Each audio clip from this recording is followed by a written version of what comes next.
Alam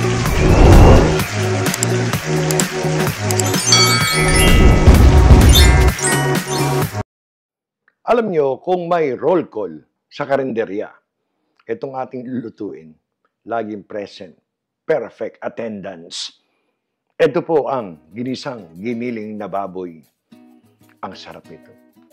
Mainit na kanin, bagong lutong ginisang giniling. Kinabukasan, palaman sa pandesal. Napakasarap. Iyan ang ating didiskartehan. Pasarapin pa natin lalo ang ating ginisang giniling na baboy. 3 tablespoon na mantika. Kalat natin ng konti. Mainit ang kawali. Ayan na. Ito po ay isang ulo ng bawang. Parang mahigit ng konti sa quarter cup. Dating gawi. Pagugulungin natin ang ating bawang para maging golden brown. Ito pa yung mga ginawa ko, minced garlic na isang araw nung tayo nag-seafood boil. Ayan. Naku, sana'y magustuhan ninyo ang aming seafood boil. Kami aming nagustuhan, taob. Isa na lang po siyang ala-ala. Naubos namin ng gabing iyon. Masarap, subukan nyo. So ito, medyo ibabrown nyo uli ng konti. Tapos, mabilis to. Susunod uli natin yung sibuyas. Alam nyo man itong ginisang giniling. Umulan, umaraw. Siya ay present. Perfect attendance. Ito na, brown na naman siya. Ang ganda. Ganda ng minced garlic, no? Lasang-lasa yan. Oh, may nakiray din naman. Laurel, 1 cup na sibuyas. Alam niyo yung sibuyas ko, kalahating sibuyas lang yan. Malaking sibuyas, 1 cup yung kalahati ng chinap ko. Medyo maliit ang pagkakadice para ibabagay natin sa giniling. Ito. Again, pagugulungin niyo uli yan, ha? Konting gulong lang. Pag translucent na, hudyat na yan para ilalagay natin ang ating kamatis. Ito na ang ating sibuyas. Ganda. Itong ating mahigit 1 cup to. Actually, 2 kamatis lang to. Optional, minsan di ako naglalagay ng kamatis. Dinadali ko na lang sa tomato sauce. Ngayon, marami akong kamatis. Ang gaganda. Ang sarap din ng lasa nito pag may kamatis. Kaya, maliit na tomato sauce na lang ang ilalagay ko mamaya. Ayan. So, ayun ang ating kamatis. 2 lang yan, pero mahigit 1 cup. Again, pagulungin ng kamatis, pag yan naliligis na, babalikan ko kayo. Ang ganda ng ating kamatis, ligis na ligis. Lagyan muna natin ng paminta. Okay, ground black pepper. 1 teaspoon, masarap to. Ayan. Wala pa tayong ibang timpla. Lagyan natin ng patis. 1 tablespoon muna. Wala tayong ibang timpla eh. Konting halo.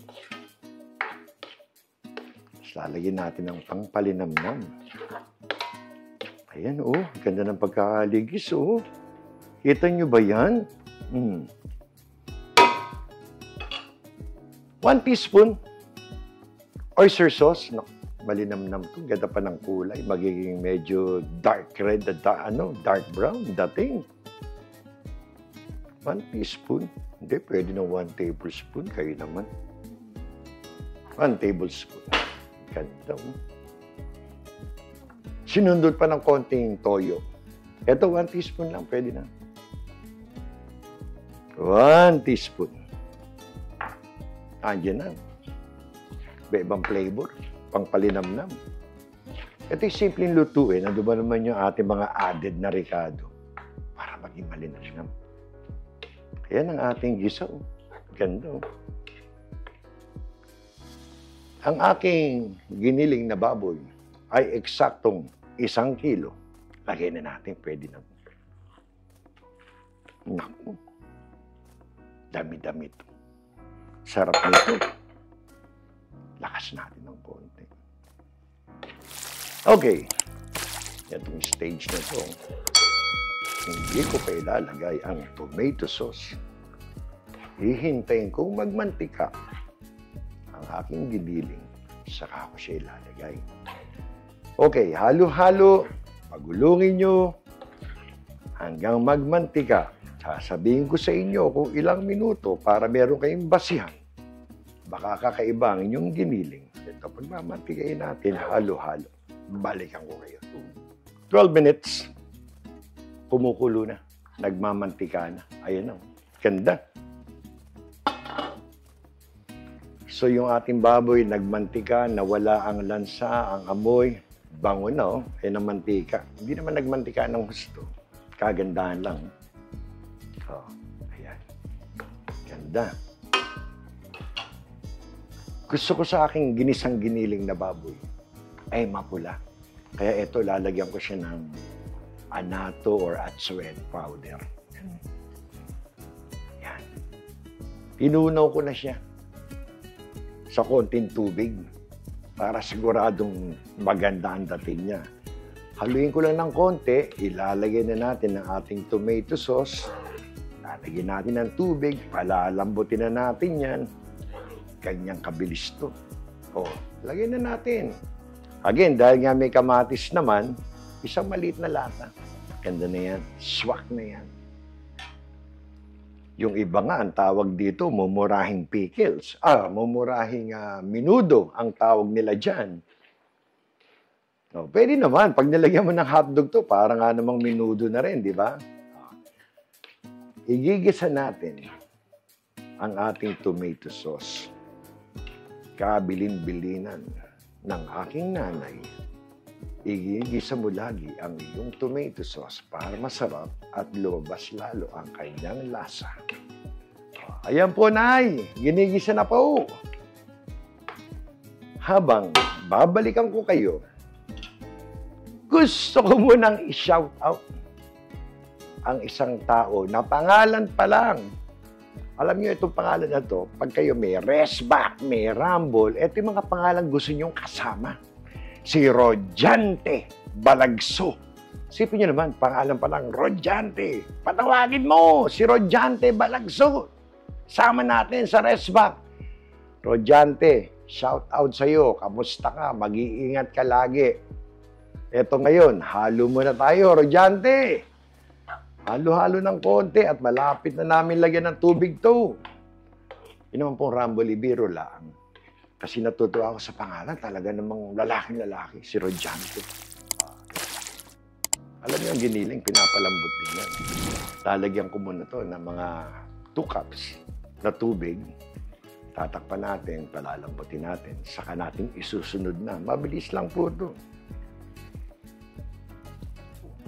So, eto na, nilagyan na ng tubig. Haluin nyo lang para mag-blend. Bago natin takpan. Para palalambutin natin yan. Wala pang tikiman. Mamaya titikman natin. Bago natin takpan, totally, nakabanggit natin si paring Rodjante. Gusto rin sanang batiin, i-shout out yung mga kabrad ko. Especially sa Mu Delta Chapter. Leadership, friendship, service. Yan ang aming 3 guiding principles. May we always be. Shout out sa inyo. Okay, takpan na natin muna. Then babalikan ko kayo. 20 minutos. Inunahan natin ng 12, 20 minutes. Ayan na po. Na-reduce na.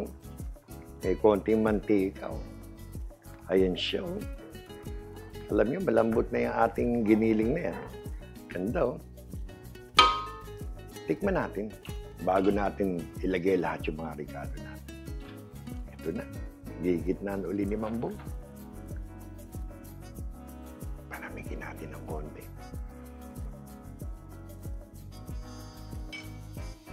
Alam niyo, na-reduce. Swak yung alat. Pero gusto ko medyo malinamnam pa ng konti. Ito na. Ang ating dinurog na baboy. Lagyan natin ng pork seasoning. 1 teaspoon, lagyan natin. Ayan. Alam nyo, masarap sa ginisang giniling na baboy. Manamis-namis. Puro yan tomato, saka tomato sauce. Lalagyan ko to. Ito, bahala na kayo kung ano gusto nyong tamis. Lagyan natin ng asukal. 1 teaspoon. 2 teaspoon. Sa akin, kasarapan na yan, 3. Kayo, bahala kayo kung gusto niyo na medyo maasim, manamis-namis. Sa akin, gusto ko manamis-namis ang akin yan eh. Hahaluin natin. Konting halo. Half cup na raisins. Kailangan may pasas para masarap. Ayan na. Sarap nito. Half cup na raisins. Alam niyo po ba? Kanina niyo pa po ba nakikita? Imbis na itlog ng manok, itlog ng pugo. Ito po yung nasa lata. Hindi po pwede ikumpara ang itlog ng pugo natin sa Pilipinas. Napakasarap. Fresh ang ating itlog ng pugo. Ito po yung nasa lata. 2 lata. Kada lata ay 20 piraso. Bilang na bilang. So yan po ang aming 40 pieces na itlog ng pugo. Mag-iingat po kayo sa itlog ng pugo. Si Mambong, 1, 2, okay na. Medyo may kataasan po yan sa cholesterol. Bay makating ka na 1, 2, pwede na. Ayan, hahaluin lang. Huwag lang hindi mag-blend. Malutong ating pugo pa ng husto. Lalagyan na natin ang the rest ng ating ingredients. 3 minutes. Ayan na. 3 minutes. Oh, alam nyo, baka magdagdag ako ng tubig pag yung nilagay natin yung ating patatas. Sisip-sip to eh. Pero ngayon, lagay muna natin to. Alam itong carrots ko, 1 lang to. Pero 1 cup sa laki ng carrots. 1 cup na carrots. Kagandahan na yan. Ay naman ang puro carrots naman. Pero masustansya yan. Oh. Paunahin nyo lang kahit 1 minute. Maliit lang naman yung carrots. So ako, ang estilo ko pag naghihiwa ko ng carrots, cubes, mas maliit kumpara sa patatas. Ng ating carrots, nakauna ng ilang segundo. Lagay ko na to para umano yung lasa niya. Red bell pepper, half cup. Pero ano yan? 1 buong pepper na yan. Green pepper. Bell pepper. Ayan. Ganda oh. Haluin pa ba natin? Ganda eh. Haluin natin. Naku, lumalapot. Nagmamantika. Talo ang karinderya. Kailangan malagyan ng konting sabaw. Ayan na. Ganda oh. Diyos ko, yung itlog ng pugo para akong tinatawag. Hanggang 2 lang tayo. Kakatakot. Eto na, dinrain ko na ang ating patatas. 3 cups. 4 na patatas. Pagka dice ko, siya po ay 3 cups. Masarap yung maraming patatas eh. Kayo, nasa inyo ho yan. Pwedeng 2 cups lang para 1 cup na carrots. Sabi, lalagyan nyo ng 2 cups. Uy, may 2 pa ha. Sama natin. Ayan na. Ito na. Kulang tayo sa tubig. Sir, kulang. Kung mga 2 cups, lalagyan ko to. Sabay tatakpan, no? Masyadong masarap to. Kailangan, dalihin natin. Bago ko haluin ang gusto, dadagdagan ko na ng 2 cups na tubig. Ayan na. Dumami ang ating 1 kilong baboy na giniling. Ito na, swak na swak. Haluin nyo lang ng konti para mag-blend lahat. Takpan nyo. Mga 5 to 8 minutes. Yari na. Luto na po. Nakita nyo po ba yung ganda ng kulay? Oh, ang ganda. Parang minudo na hindi mawari. Okay. Haluin. Takpan para maluto lahat. 5 to 8 minutes siguro. Takpan natin. Malapit na tayong kumain, kala nyo. 5 to 8 minutes. Alam nyo, 10 minutos din. Kasi chinek ko eh. 10 minutes nung nakita kong ano, okay na lahat. Alam niyo ito, marireduce pa to. Lalambot pa yung mga patatas natin. Kagandahan na to. Itong ganitong ano, pagkaka-reduce. Sisip-sip pa yung ating mga patatas. Kaya ito, done na. By the way, nang tinikman ko, nasa inyo again yan ha, pagdating sa tamis. Dinagdagan ko pa ng 2 teaspoon na sugar. Swak. Yun ang gusto kong tamis. Depende po sa inyo. Pati sa alat, tikman nyo. Alam niyo si Mambong, medyo matabang magluto. Tamang healthy kasi tayo. Pagbalik ko, plating na tayo. Ito na po, ang perfect attendance na ulam sa mga karinderya. Ang ating ginisang giniling na baboy. Ang sarap naman. May itlog ng pugo, may pasas. Ayan po, medyo nagmamatika ng konti. Panalo to. Ang sarap nito sa pandesal din. Ayan po. Ilapag po natin dito. Tayo magpasalamat muli. Isa na naman pong mapagpalang araw para sa inyo pong lahat. Salamat sa Diyos. Tayo po'y may masarap na ulam. Hanggang sa muli, kayo po'y kaiingat. Salamat.